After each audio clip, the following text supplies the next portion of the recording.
Hello everyone, today we are looking at a game from 1992 between Boris Spassky with the white pieces and Robert James Fischer with the black pieces. Of course, this was his famous comeback match 20 years after their original World Championship match in Reykjavik. Because it transposes into a Dzindzi Indian defense or position very similar to it. So after d4 knight f6 c4 c5, Fischer offering this Benoni, the game transposes into this kind of offbeat King's Indian sideline. And Spassky plays e4 here, bishop g7, things look pretty normal. Spassky now plays bishop g5, so now we're kind of in Averbach system territory, where white will play moves like bishop e2, etc., and sometimes even play f4. But Fischer counterattacks immediately and puts the question to the bishop here. And Spassky doesn't want to trade his bishop off, so after bishop h4, Fischer plays very aggressively with the move g5. And of course, pawn moves can't be taken back, but Fischer is committed here. He plays bishop g3 and now queen a5. And this is where this so-called Dzindzi Indian comes in. Now, one of the differences here, of course, is that this knight is sitting here in the way on f6. Usually this knight would be out of the way of the bishop, so that the capture here could be made immediately. So after bishop d3, of course, addressing the threat of this e4 pawn being captured due to the pin here, Fischer captures anyway. Knight takes e4, and this is where the game starts looking like a Dzindzi Indian. So knight takes e4, bishop takes e4, so Fischer is down a piece here. Bishop takes c3 check, b takes c3, queen takes c3 check. And of course, the queen can't come up to defend because the rook on a1 will fall, so the king here is forced to move. And so king f1 is played. So right here, I decided to go through my quick 7-step analysis of the position. And if you're not familiar with it, you can check some of my other videos, but which are more dedicated towards the planning and analysis aspect of chess. But here I decided to analyze this particular position because it was interesting to me that Fischer had chose this approach. So here it's black to move after move 12. And so I went through the steps really quickly. First, of course, we look at king safety. Both kings are pretty safe. However, the white king, it was forced to move here. All right. So I give a little plus to black in that territory because at least he still has castling rights, although white is not in any danger of getting mated in particular. The second step is material. Of course, white is up a piece here, right? But black has 2 pawns in compensation, right? Some basic chess math, right? Decided that minor pieces were worth 3 points, right? Well, bishops 3.5, whatever. But suffices to say that black does have compensation for his material deficit. 3, are there any direct threats in the position? No, there is not. Okay, it's black to move, and his queen is not under any direct attack, or his pawn can't be captured here. All right. Another important aspect, step 4, is open files. Right, open files and diagonals, and we can see here the position is relatively closed. We have the B file open, well, not even open, but semi-open, and as long as in the E file. But what is open is these 2 important diagonals, A1 to H8 and B1 to H7. Very important. Okay, and we don't, go into the details right now. We just acknowledge that they're there. All right. Then we get into our pawn structure. It's, step 5. And we see that black has a slightly better pawn structure because, first of all, he has all of his pawns and they're all connected, although there is some slight weakness on the queen side due to, the king side due to the advanced h6 followed by g5. However, white has 3 pawn islands.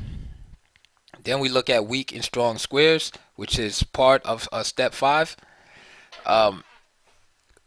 And what do I mean by weak and strong squares? Well, I look at squares that are that can't be used in your own territory because the opponent has taken control there. So for example, this pawn on c5 controls the d4 square, which white cannot use, and it also controls the b4 square, which white cannot use. And these squares are in white's territory. What is white's territory? White's territory is all the way from the 4th rank down.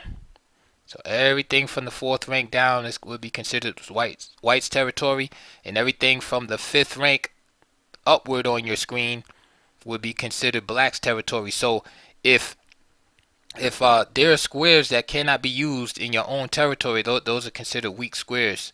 Alright, so you have weak squares here. So for instance, f4 is weak, it cannot be used without losing the piece, right? Same with h4 here. Okay, the queen is very powerful, right? These squares cannot be used. The queen would just capture it. If the rook was on b2, the rook just capture it. Again, we already discussed d4, a3. Okay, these are things that you just want to keep in mind mentally. All right, so we can see that this is a strong point in the black position, that he has many bases, so to speak, in the white territory. And then conversely, we look at weak squares in black's territory, where we can see due to this advanced d5, black cannot use knight c6, for example. b5 is also a problem, okay? And you start doing the same thing on the other side of the board, is counting weak squares. This light square bishop is very powerful, as black cannot use the f5 square in his own territory, right? Or g6, or even h7 for that matter. Okay, some squares are contested. So for example,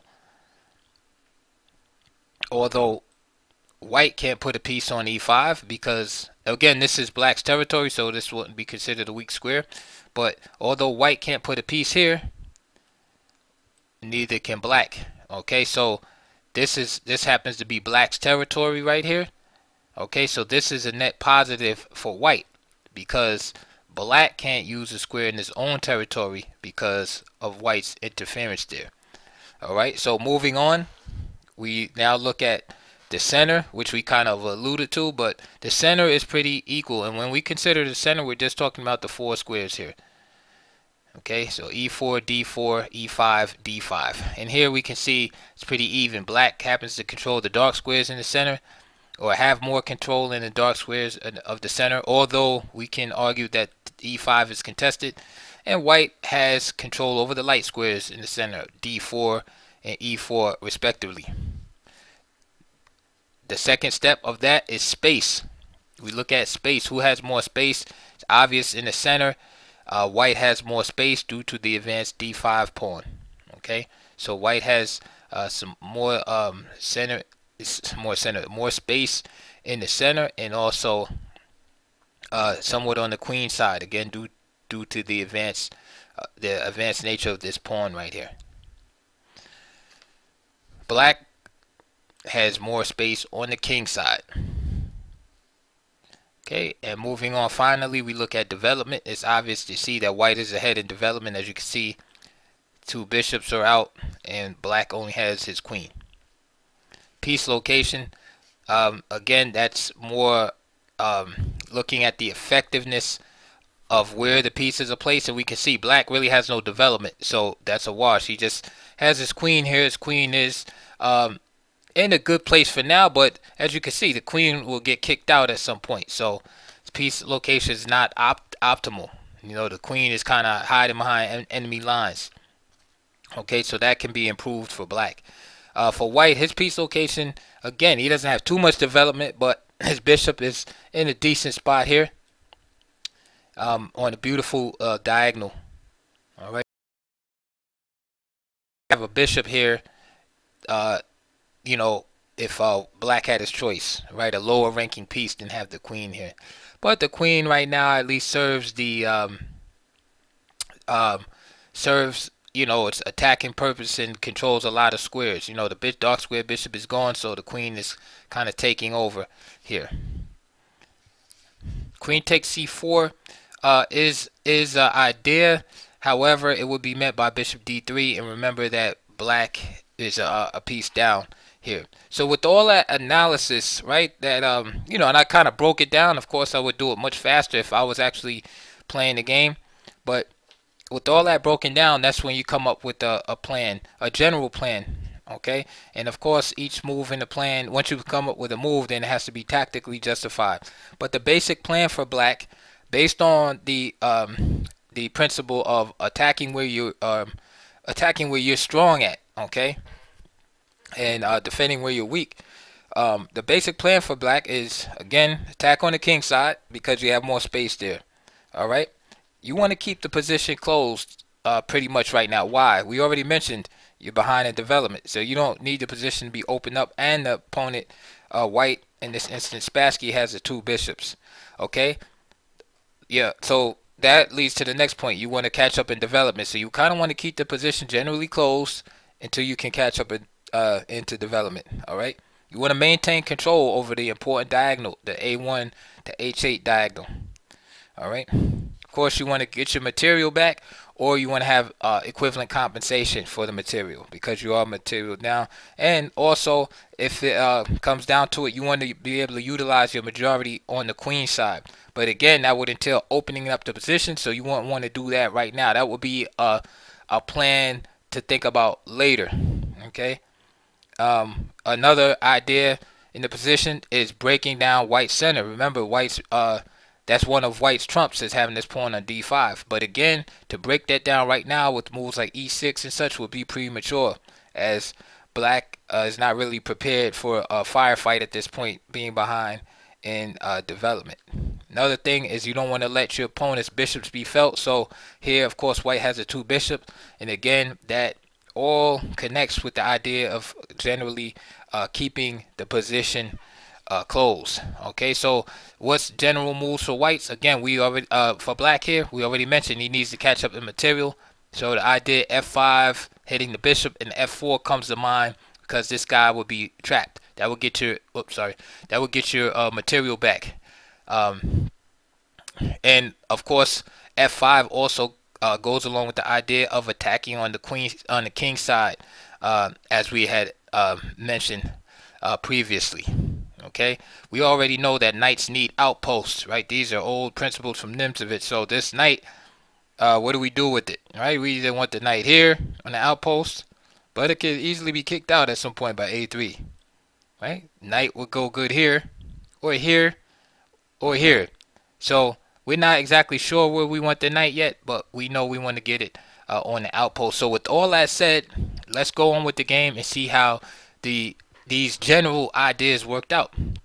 Fischer played f5, hitting the bishop, and again, reason why he didn't play this move is because of bishop d3, and of course he can't afford to take here because then he would drop the queen after bishop b5 check if he got too greedy. This would force him to, say, play a move like queen c3 here.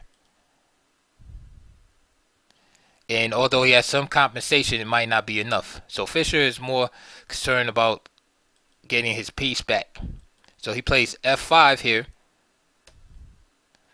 Rook c1 from Spassky. Again, harassing the queen. Like I said, you have a lower ranked piece there. Then it wouldn't be as much of a problem. But the queen, being a powerful piece, has to move. But notice how Fischer maintains control over that diagonal. It's very important. Queen f6. And now h4. So here's what we were talking about earlier about opening the position. So Spassky is okay with the idea of f takes e4 and leading to the opening of the position. Okay.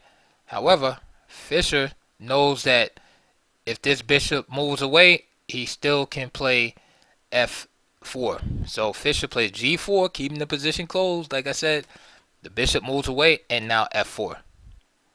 Okay, he doesn't allow white to utilize his lead in development. He just keeps the position closed. Spassky plays knight e2. Fischer gets the piece back. F takes g3. Knight takes g3. So Fischer has gotten the piece back, but now the position opens up a little bit. Okay, so now Fischer has gotten his piece back, right? And now he's actually up material here. All right, so again, he must be very careful. He only has his queen out. Fischer plays rook f8, and it's amazing too how it's the white's king safety becomes a major factor here, although it's black that's behind in development. Rook c2, here comes the knight, d7, and Fischer has no problem. He just gives a pawn back. Queen takes g4 and knight e5. So you can see the development of Fischer's pieces, and notice how I said that was one of the plans to catch up in development. Queen e4, bishop d7, king g1, and now look at that. Fischer has is now completed his development. All right, and he has an attack on the king to boot. Bishop f1. Now rook g8, just transferring to the g file. And now here, Spassky makes a mistake here that a lot of people make, and that is trying to attack from inferior positions, right? Going into tactical sequences from inferior positions. At this point, he needs to realize that his position is worse, and he should be trying to hold rather than lash out.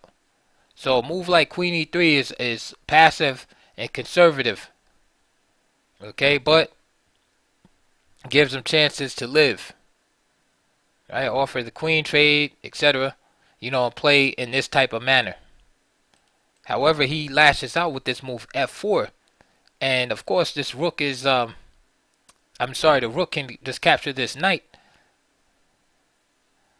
But Fischer simply plays knight takes c4. Alright, it's Spassky's idea. He plays knight h5. If bishop takes c4, then just simply rook takes g3. Instead, he plays knight h5, so he throws like a Dzindzi in there, an in-between move. And Fischer just calmly backs up while maintaining the attack against the knight. So queen takes c4, queen takes h5, rook b2. So Spassky finally uses that open B file. Remember, we were doing our analysis earlier, and we noticed that there were two semi-open files in the B file and the E file. So finally, white is getting around to it. Rook g3, bishop e2, hitting the queen. Queen f7, queen g6 is fine also, threatening rook takes g2. Rook takes g2. But Fischer's plan is to bring the rook over instead of having the queen there. Bishop f3. Spassky, of course, anticipates this, so the bishop is there to protect, to add more strength to this pawn as well as this rook. Bishop also protects here. Rook dg8, and now queen b3.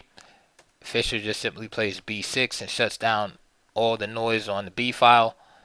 Queen e3, protecting the f pawn, and now queen f6 from Fischer, attacking the hanging piece here. So now rook e2, attacking this pawn here. And now an annoying move from Bobby Fischer is rook b5. Now, just simply attacking the rook here. If queen takes here, queen takes e7,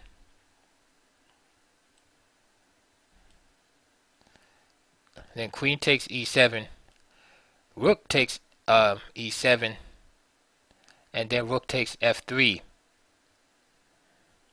And very strong and winning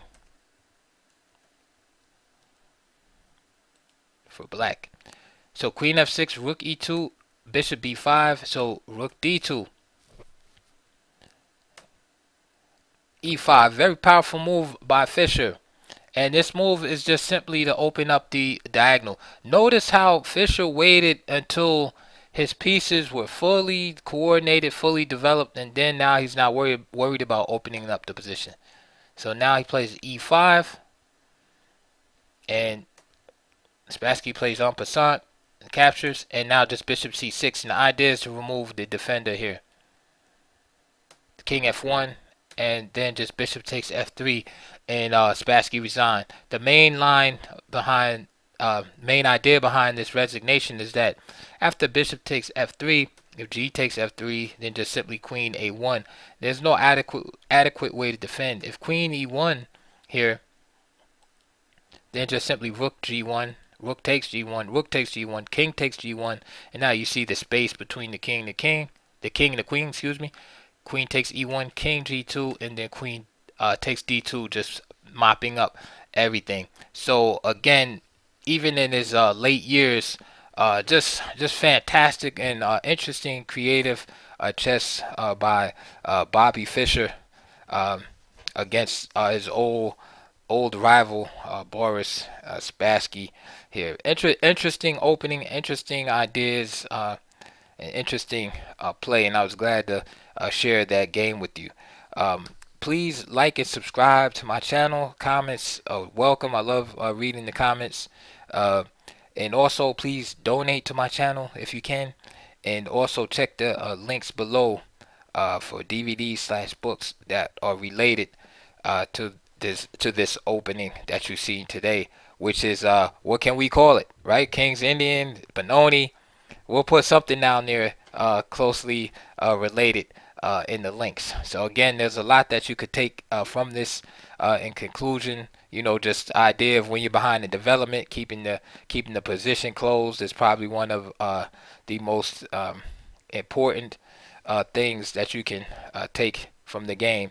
Also, the idea of again, the two bishops. Right, two bishops are in everything. It depends on the position. If the position is closed and blocked up, the two bishops are relatively worthless. And it's very instructive to look how Fischer just was very patient, and he waited until the right time. He waited till Spassky's bishop pair was gone, till he was caught up in development, and then he opened up the position. So it's very important to have a plan, know what you want to do.